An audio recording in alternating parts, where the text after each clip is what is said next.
Some funerals don't just bury the dead, they bury the truth of an entire family. A son stands in the rain saying goodbye to his mother, while the one person who should be grieving the most, her husband, is somewhere else raising a glass beside his mistress as if everything has already been taken care of. Because sometimes the cruelest part isn't death itself, it's realizing that the person who should have been there never planned to be. People always say blood is thicker than water. But when the people who call themselves family are the ones who betray you most coldly, do you stay silent to protect the idea of family? Or do you face the truth, even if it means everything you believed in will collapse? Before we dive into today's story, let us know where you're tuning in from. It's always amazing to see where our stories travel. Don't forget to subscribe so you won't miss the next twist in this journey. Now, let's listen to him from the heart. The rain had been falling since dawn, the kind that didn't rush, didn't roar, just pressed down on everything, steady and relentless, as if the sky itself had decided to stay. I stood at the edge of the grave at Magnolia Cemetery, my umbrella trembling in my grip while the wind shoved at my coat.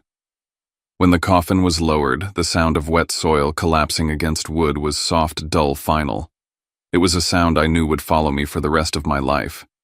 The name on the marker caught my eye again, even though I had already read it a dozen times. Maris Sutter. Seeing it carved there felt unreal, like a typo etched permanently into stone. My mind kept insisting there had been some mistake, that someone would interrupt, apologize, and explain that they had mixed up the names, but no one did. People shifted behind me. Umbrellas knocked into each other. Quiet sobs rose and fell, and then there was the silence that stood out more than any cry, the silence where my father should have been. I felt it before I heard it. The glances, the searching looks. People turning their heads, slightly scanning the rows of black coats as if Garrick Sutter might suddenly materialize between one blink and the next. A murmur moved through the crowd, sharper than the rain. Where's her husband? He didn't come. I didn't turn around. I didn't need to. I already knew. My phone vibrated in my pocket, a short, impatient buzz that felt obscene in a place like this. I pulled it out and saw his name. Just one message. No call. Busy with work. Handle the funeral. I'll take care of the paperwork. That was it. No apology. No acknowledgement of what day it was. No question about whether I was standing upright or falling apart. It read like an email sent to an assistant who had failed to file something on time. Something inside my chest tightened, not sharply, but deeply. The kind of pressure that doesn't scream, just settles in and refuses to leave. The priest's voice drifted on words about peace and rest and eternal life, but they slid past me.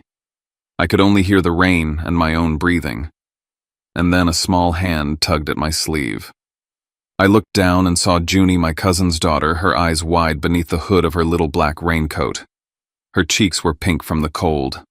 Uncle Bram, she whispered, her voice careful, like she knew she was asking something fragile. If Grandma's in heaven, can she see us? The question hit harder than the coffin ever could. I crouched down in front of her, forcing my face into something steady, something reassuring. Yeah, I said, the word coming out rougher than I intended. She can see us. Junie nodded, satisfied, and turned back toward her mother. I stayed there for a second longer, realizing with a hollow certainty that I didn't fully believe the words I'd just said. The woman who used to call me every Sunday, who reminded me to eat breakfast and scolded me for skipping sleep, she had vanished without leaving so much as a goodbye. When the service ended, people began to drift away in clusters, their footsteps sucking softly at the mud. Condolences brushed past me, well-meaning and useless. Eventually the crowd thinned until it was just me, the grave, and the rain. I stood there long after everyone else had gone. Mud clung to the hem of my pants. Water pooled in the indentations left by shoes and shovels. I stared down at the fresh earth, my throat burning. I'm sorry, I whispered, though I wasn't sure for what. Then quieter, more dangerous. If someone did this to you, I won't forget. Lightning flickered somewhere far off, briefly bleaching the sky white. I took it as nothing. Or maybe as everything.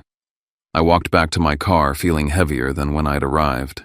Before starting the engine, I opened my phone again, this time not to check messages, but to distract myself from the silence waiting at my apartment. My father's social media page loaded almost instantly. The photo was bright. Too bright. Blue sky. A beach I recognized from postcards Maui. Garrick stood with his arm around a woman I'd never met but already hated. Sloane Hartwick.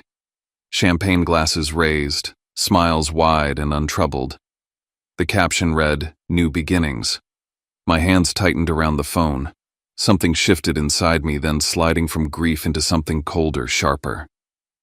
While I was standing in the rain burying my mother, my father was celebrating under the sun. That wasn't absence. That was relief.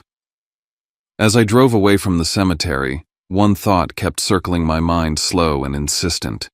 If he could smile today of all days, then maybe my mother's death hadn't caught him off guard at all. That night, my apartment didn't feel like a place to rest. It felt like a waiting room I'd been locked inside after everyone else had already been called in. I peeled off my wet clothes and left them in a heap by the door. The lights flickered once, then steadied. Thunder rolled somewhere over Charleston, deep and distant.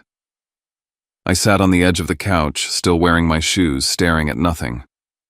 Eventually, I reached for my phone again, not to check my father's page this time, but to scroll through old photos of my mother. Her hands streaked with paint. Her smile crooked from laughing too hard. Her standing in my kitchen years ago, pointing a finger at me and warning me not to skip meals. Each image felt like proof that she had existed, and that the world had erased her far too efficiently. The phone buzzed. I almost ignored it. My first thought was that it was another message from a relative or an automated reminder I'd forgotten to turn off.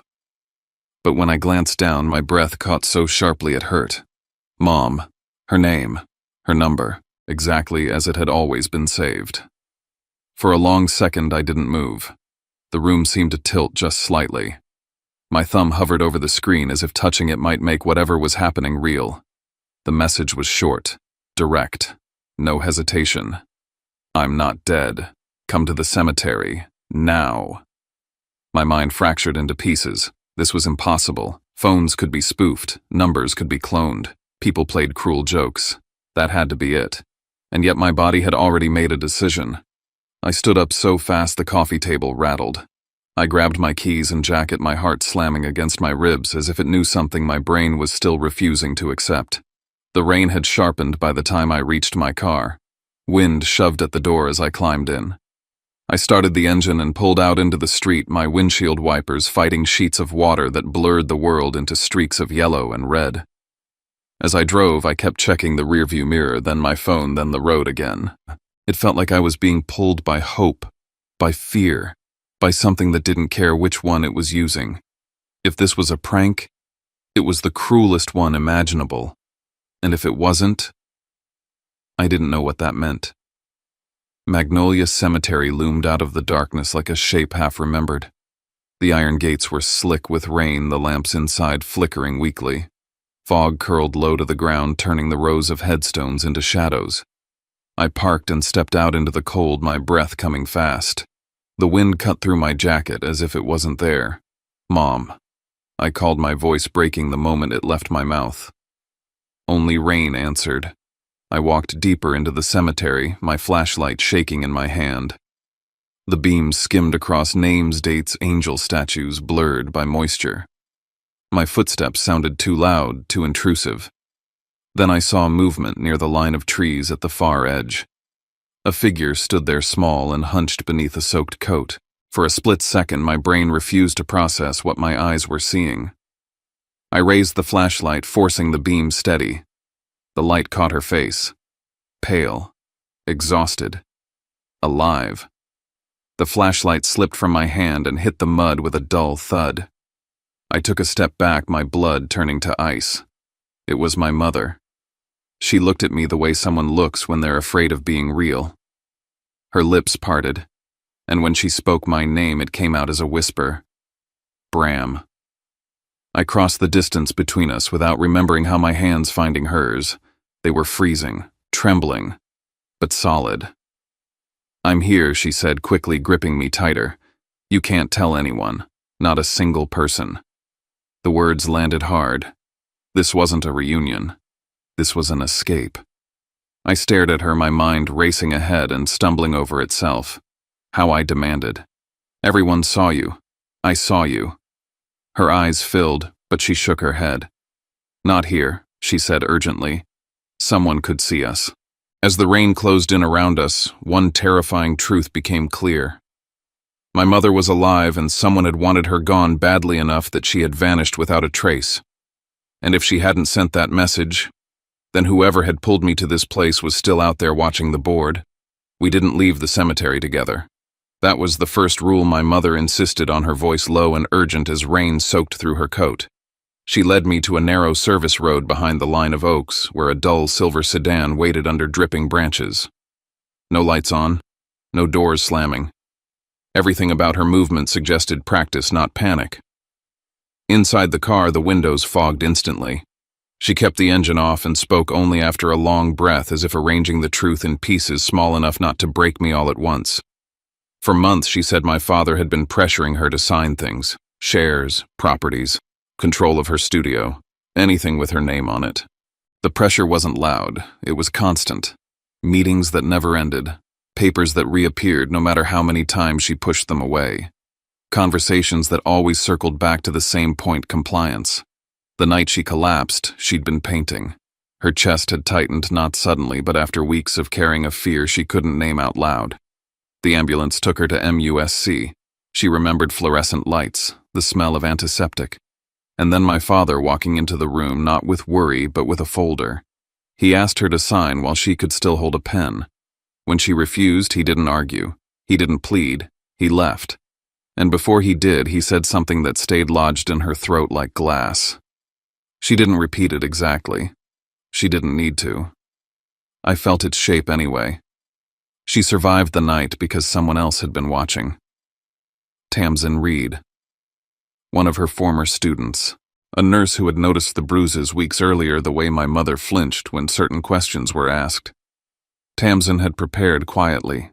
She knew where to redirect paperwork, how to slow a process without stopping it outright, how to make a system record what it expected to see, a body that wasn't a body, a transfer route that bypassed the front, a death that looked clean enough to move through layers of approval without anyone lingering too long. But there were gaps. My mother admitted that. Someone had signed off at the end. Someone whose name she hadn't seen, or hadn't been allowed to remember. Somerville came just before dawn. The safe house was plain forgettable by design. Thick curtains, deadbolts, no photos, no internet. Tamsin arrived later with medication bandages and a spare phone sealed in plastic. She warned me not to call anyone I trusted. Not yet. Accounts could be watched. Cars could be traced. Familiar routines were liabilities. That morning, I returned to Charleston alone. I showered, changed, answered messages with short replies that said nothing. When my father called, his voice sounded almost gentle. He said he needed my signature. Estate matters. Nothing complicated. He suggested I come by the house that evening. I agreed without hesitation. At the old village house, everything gleamed. Marble, glass, silence arranged to impress. My father greeted me with a hand on my shoulder and a smile that never reached his eyes. He spoke about moving forward, about not clinging to the dead, about protecting what was left. The folder he slid across the desk was thick. Transfers, consolidations. My mother's name appeared everywhere. And then I saw the signature. Perfect, rounded, too perfect. I told him it wasn't hers. He didn't deny it. He adjusted. His voice cooled. He reminded me of responsibilities, of consequences.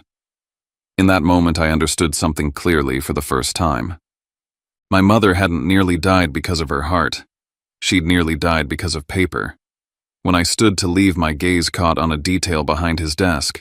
A safe, half hidden by a framed family photo. A place for things he didn't want negotiated. I walked out knowing what I had to do next. That night I would come back. I waited until after midnight. The house was dark but not asleep. Security lights hummed softly. I parked down the street, gloves on, spare phone powered off. I used the old key I'd kept since childhood, easing the door open with the same care I'd once used sneaking back in past curfew. Inside, the house felt alert. New cameras, sensors that hadn't been there before. Lights that shifted when I moved. I altered my path twice, heart-pounding, following shadows instead of hallways. The office smelled of leather and polish. Everything was aligned, controlled. The family photo sat where I remembered it. I moved it aside. The safe waited. I tried dates that meant something to him. Nothing. Then I typed in my mother's birthday. The door opened. Inside were statements, offshore transfers, forged contracts, insurance files. Papers that mapped not just theft, but preparation. A folder with my name on it. Authorization forms ready for my signature. A plan that would have turned me into the final piece. Then I found the drive. The recording wasn't loud, just my father's voice, calm and certain, discussing contingencies, alternatives, a future that didn't include her. I copied everything, photographed what I couldn't carry, and in my haste I nudged something out of place. I didn't realize how small the mistake was until I reached my car. My phone buzzed, a number I didn't recognize. One line of text. You didn't think I wouldn't notice. The call came immediately after. His voice was steady. He didn't accuse. He informed. He told me to destroy what I had taken. He told me there would be consequences if I didn't. I drove straight to Somerville. When I laid the drive on the table, my mother didn't ask what was on it. She already knew. He knows, I said. She nodded once. And in that moment, we both understood the same thing. Hiding was no longer enough. The house in Somerville turned into something else the moment I laid the drive on the table.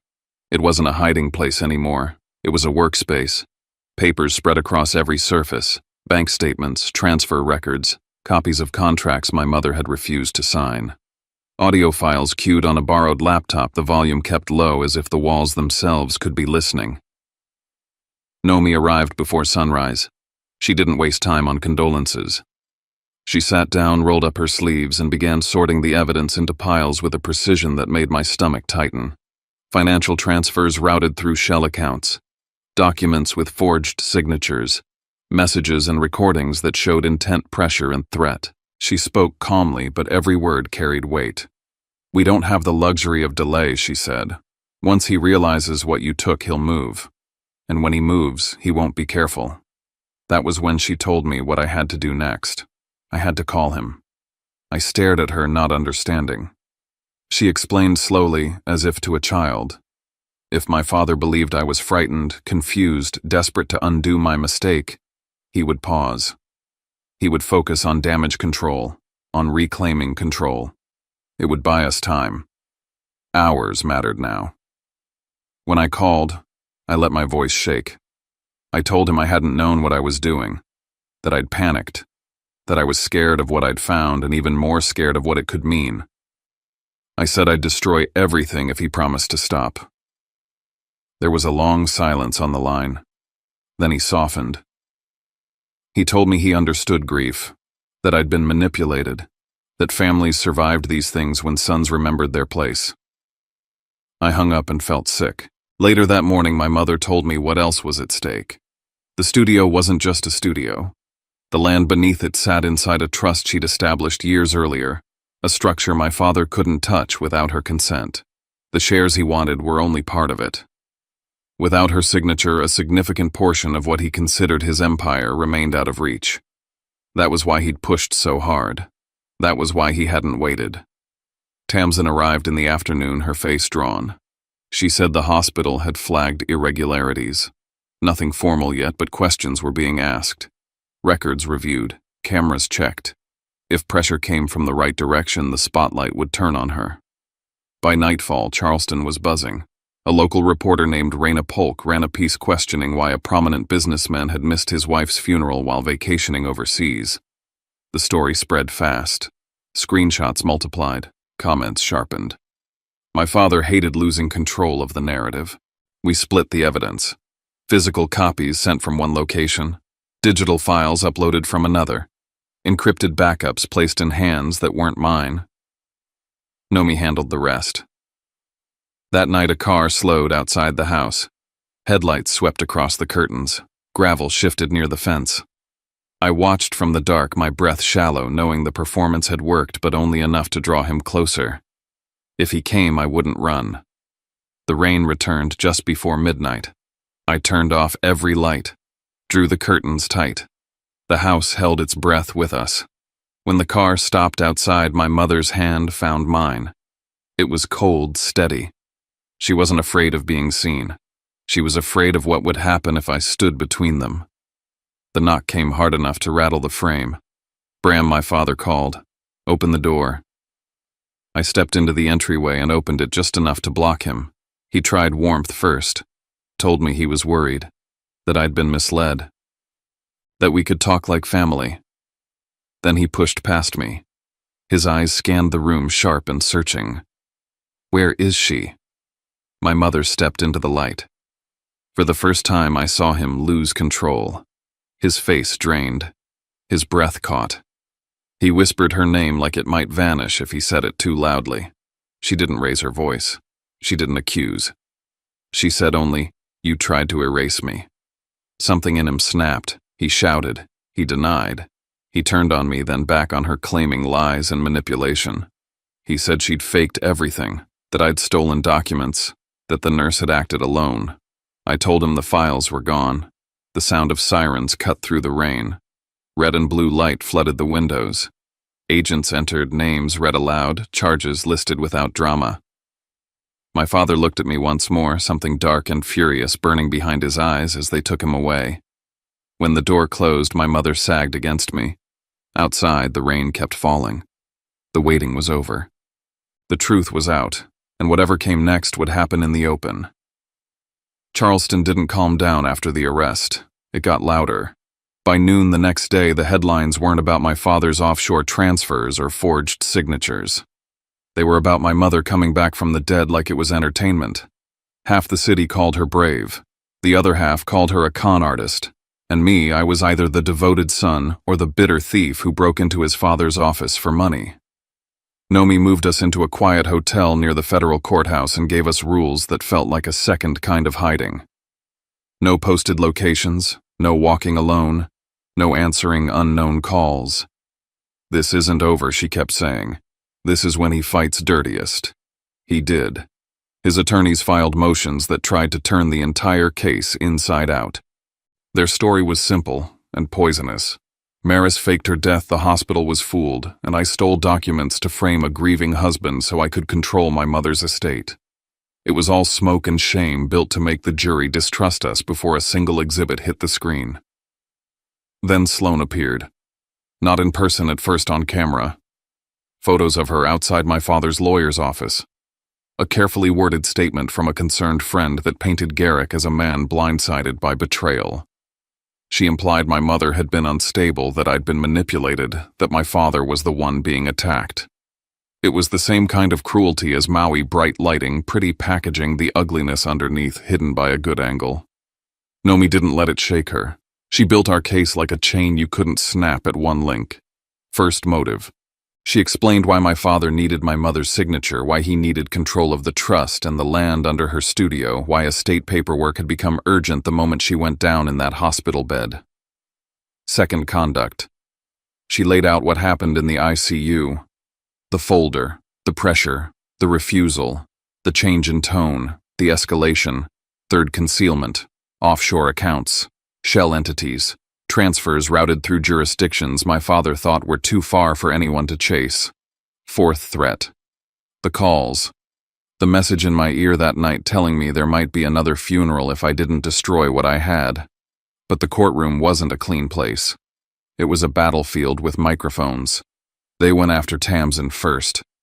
They called her reckless, criminal, a nurse who played God. They suggested she forged records for attention or cash. They hammered at every procedural detail until it sounded less like a rescue and more like a scheme. I watched her hands tremble at the witness stand, not because she was lying, but because she finally had to survive the thing she'd been running from being seen. I realized how fragile our whole story looked if you stripped it of context. If you ignored bruises, ignored coercion, ignored the way power works behind closed doors. Then my mother stood. She didn't cry. She didn't plead. She spoke the way she painted, deliberate, steady, refusing to let anyone drag her off center. She described the hospital room, the papers, the way my father didn't ask if she was in pain, only whether she could sign. She described the months before that, the requests that became demands, the meetings that became traps, the feeling of being watched in her own home. She didn't say she faked her death for drama. She said she did it to stay alive. And I did it. She added, eyes fixed forward, because I knew if I disappeared quietly, my son would be next. The courtroom changed on that sentence. Not instantly, not like a movie. But you could feel the temperature shift. When I took the stand, they came for me with the one thing they thought would stick the break in. "You stole documents," my father's attorney said, voice smooth as glass. "Yes," I answered before Nomi could even raise an eyebrow. I went into that office and opened that safe. Gasps fluttered through the room. A few reporters started scribbling like they'd caught blood. "And you expect this jury to believe you did that out of pure love," I swallowed. My hands were damp against the wood rail. "I expect this jury to believe I did it because every official door was already locked by my father's money. Because the documents he wanted me to sign had my mother's signature on them while she was supposedly dead. Because I knew if I played nice, I'd become the legal cover for whatever he'd already done. They tried to paint it as greed. I told them the truth. I didn't want his assets. I said, voice tight. I wanted my mother alive. I wanted her not buried twice, once in the ground and once in paperwork. Nomi saved the hardest piece for last.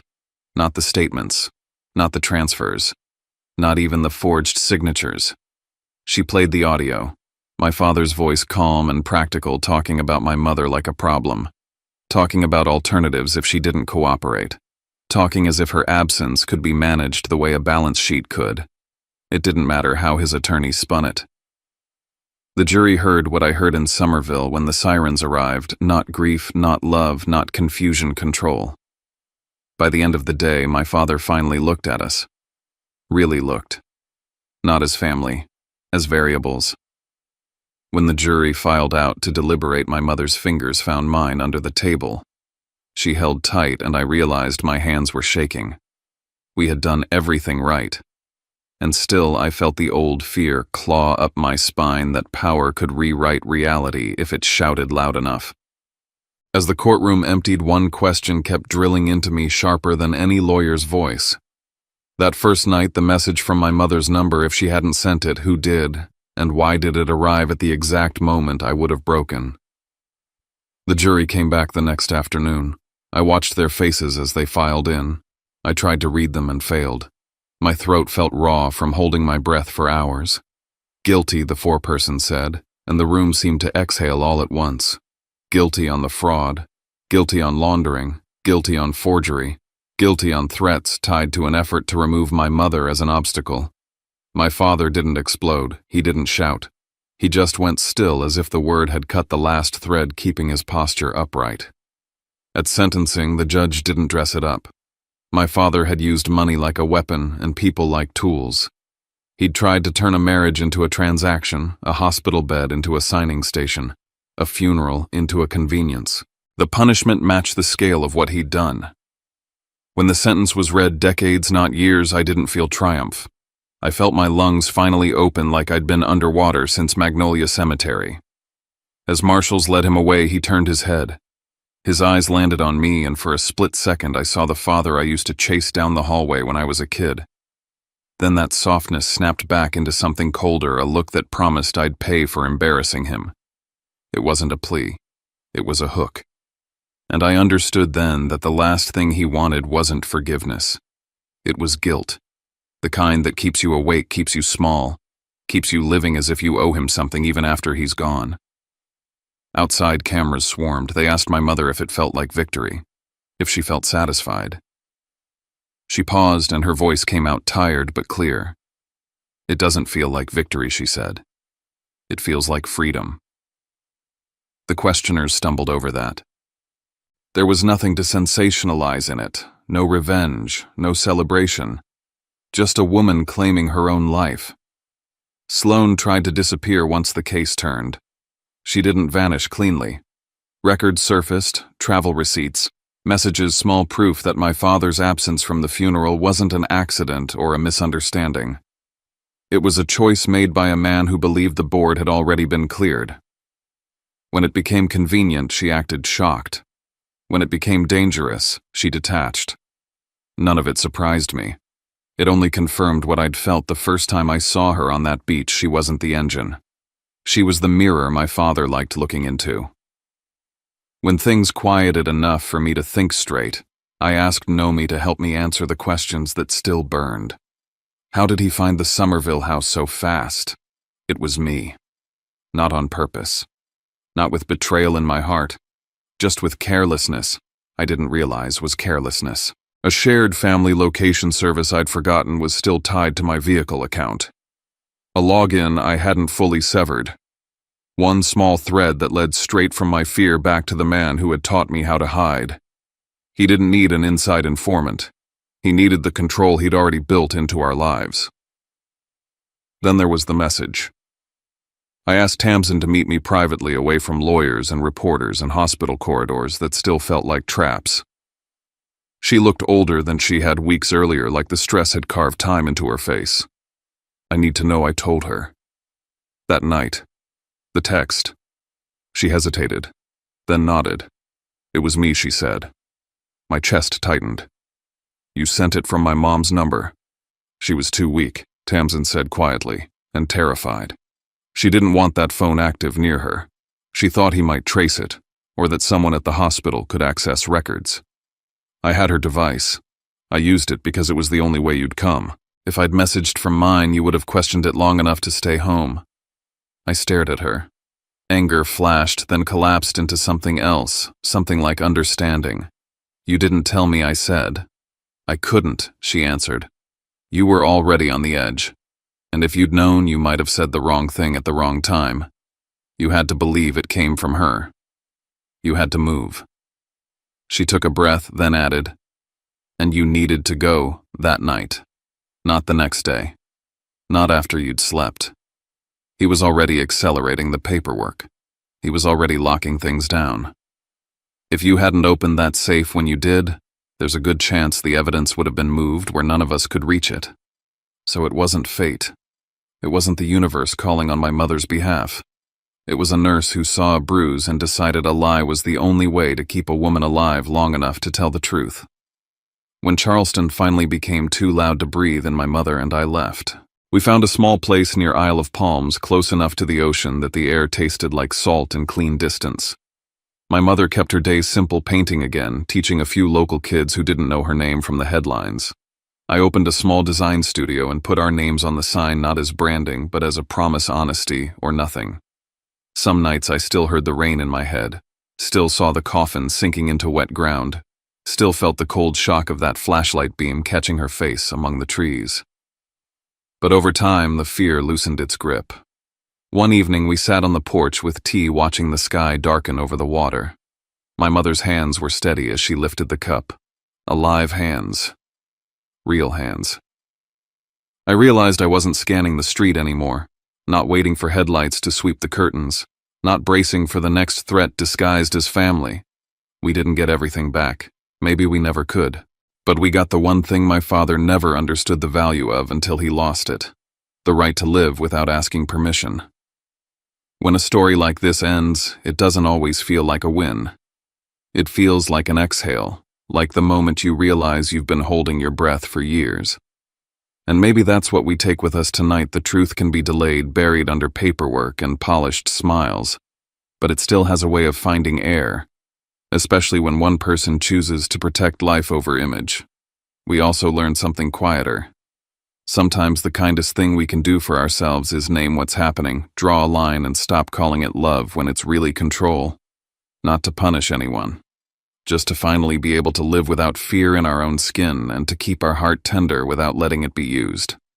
If this story stayed with you, I'd love to know where you're listening from, and if you want, leave a few lines in the comments about the moment that hit you the hardest. And if you'd like to keep traveling with us through stories that remind us we're not alone, subscribe and come back next time. Until then, take good care. Good night, and I'll see you soon.